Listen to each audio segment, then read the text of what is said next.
Trevor Lawrence was extended this offseason, as you all are aware. In today's episode, I am going to talk about how that works in the favor of the organization from a cap standpoint, and I'm also going to play devil's advocate to the timing, given that he's only going into year 4. The Jaguars did not have to pay Lawrence this offseason. They could have just left it as, we picked up the 5th year on Lawrence, and no one would have batted an eye. It would not have been talked about. I did not see this happening this year, but the Jags decided to make the offer, and now Trevor Lawrence is owed a massive amount of money. When you look at it over a 3-year period, the individual performance by Trevor Lawrence does not equate to top-end quarterback money, especially not before you have to. Through 3 years, and while acknowledging 2021 was a disaster during the Urban Meyer administration, Trevor Lawrence is not even close to the production that would warrant this deal. In terms of talent, that's a different discussion. Trevor Lawrence is about as talented as any quarterback that we've seen come into this league. You can make the argument that over the past 30-ish years, it's Peyton Manning, Andrew Luck, Trevor Lawrence as the most talented quarterbacks to come into the league, and John Elway before them. And of course, what do those guys have in common? All were drafted number 1 overall, and on top of that, in each of those years, it was never really up for debate. They were going to be the top pick in their respective drafts.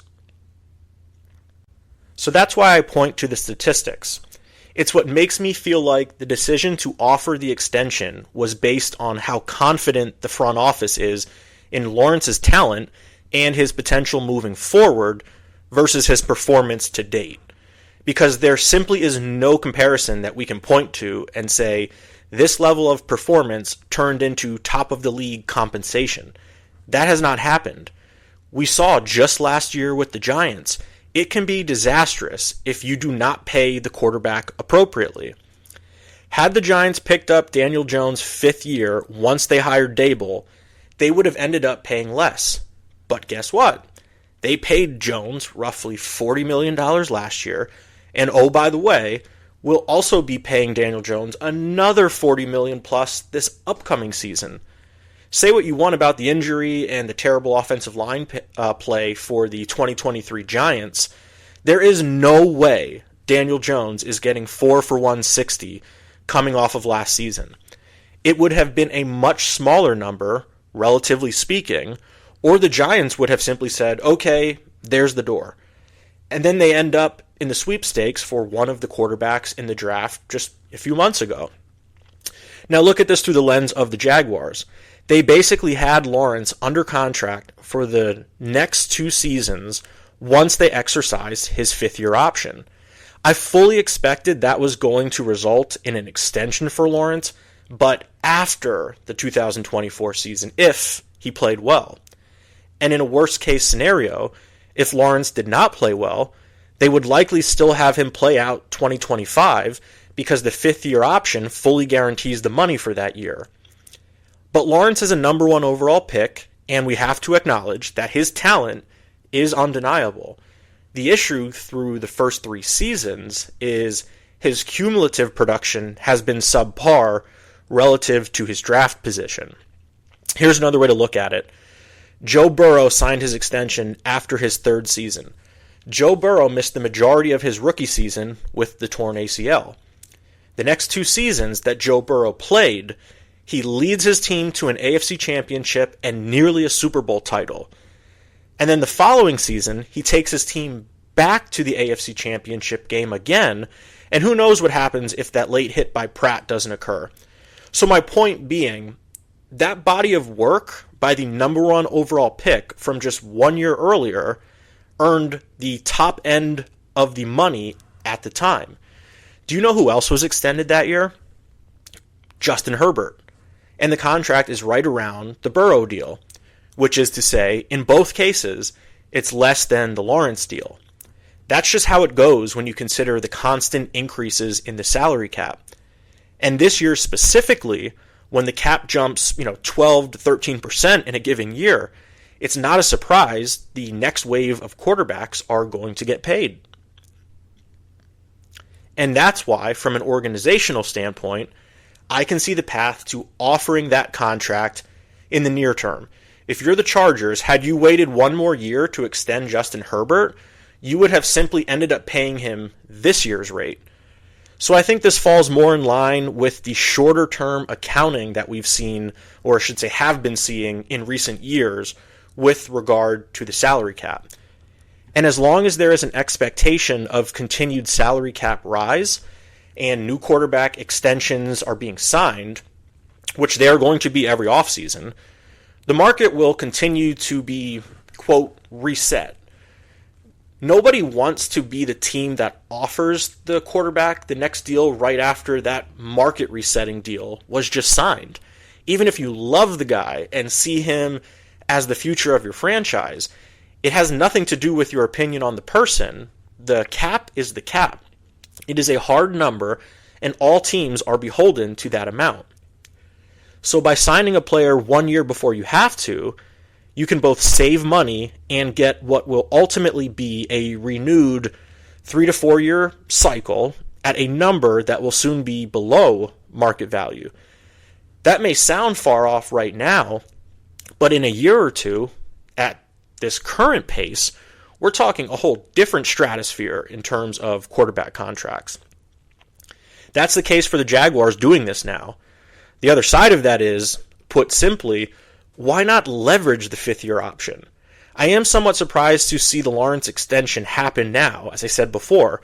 And here's how the math works on that devil's advocate position. The Lawrence fifth year would have been somewhere in the neighborhood of about $25 million. And that would have been fully guaranteed. So the 2025 season, he would have been owed $25 million. We just saw the Giants get burned by that cap scenario where the quarterback was extended at a much higher number than he earned. And before you say I'm playing the result too heavily against Daniel Jones, here's the reality of that 2022 season. I realize he won a playoff game on the road. Daniel Jones averaged 200 yards passing per game and threw just 15 touchdown passes. That is nowhere near remotely close to this guy deserves $40 million per season territory. But because the Giants did not pick up Jones' fifth-year option when they hired Dable, which we've discussed, on a previous episode, they're kind of stuck.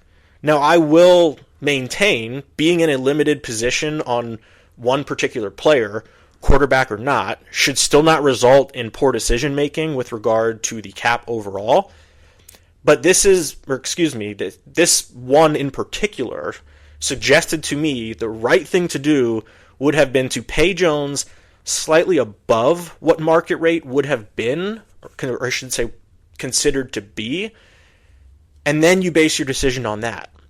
When it comes to Trevor Lawrence, I do not understand why Jacksonville didn't opt to use the fourth year as the barometer.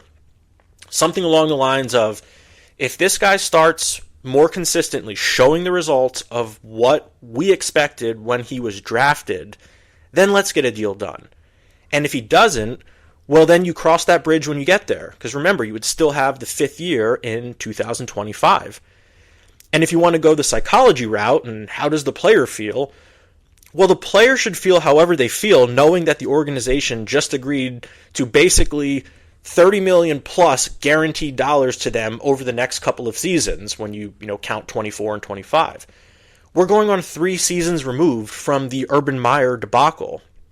So however you want to account for that in the Trevor Lawrence career arc, we're going on 3 years in the rear view from the dark days of the 21 rookie season. The fifth year option should not be looked at in a negative way. In fact, I would suggest it can be a boost to a public relations standpoint by picking up a player's option early because it shows you are committed to that player. I don't think there is a strong argument to suggest that Lawrence, remember how this timing works, that the fifth year is picked up before the fourth year. I just don't think going into this offseason there is a legitimate justification for Lawrence to get paid right now. I also wonder if the decision to re-sign him this season interfered with extending Calvin Ridley and ultimately contributed to him signing with Tennessee. I don't think that move is going to be inconsequential to the Jags, by the way. One of your most effective offensive weapons is now on a division rival. They got 1 year from Ridley. He delivered all things when you consider the situation of him being, essentially out of football for, a year and a half. And he comes back and he's still at the top of his game. And they gave up a lot to get him too. So now to see that he's gone and to a division rival, this thing could get more interesting. And even beyond the draft capital the Jaguars gave Atlanta to get Calvin Ridley in the first place, you are now going into 2024 without your top weapon from the year prior. Ridley has 2 1,000-yard receiving campaigns during his time in the league, 2020 with Atlanta and then last season with Jacksonville. He's not only no longer a part of your roster, he may very well directly impact your chances at the postseason in years to come. So as we close up, I can understand both schools of thinking, and I would also acknowledge that when it comes to a quarterback or any positional player, you have to weight it towards the quarterback from an organizational standpoint. I just think the leverage could have been exercised more efficiently here if you're Jacksonville. Talk to you all soon.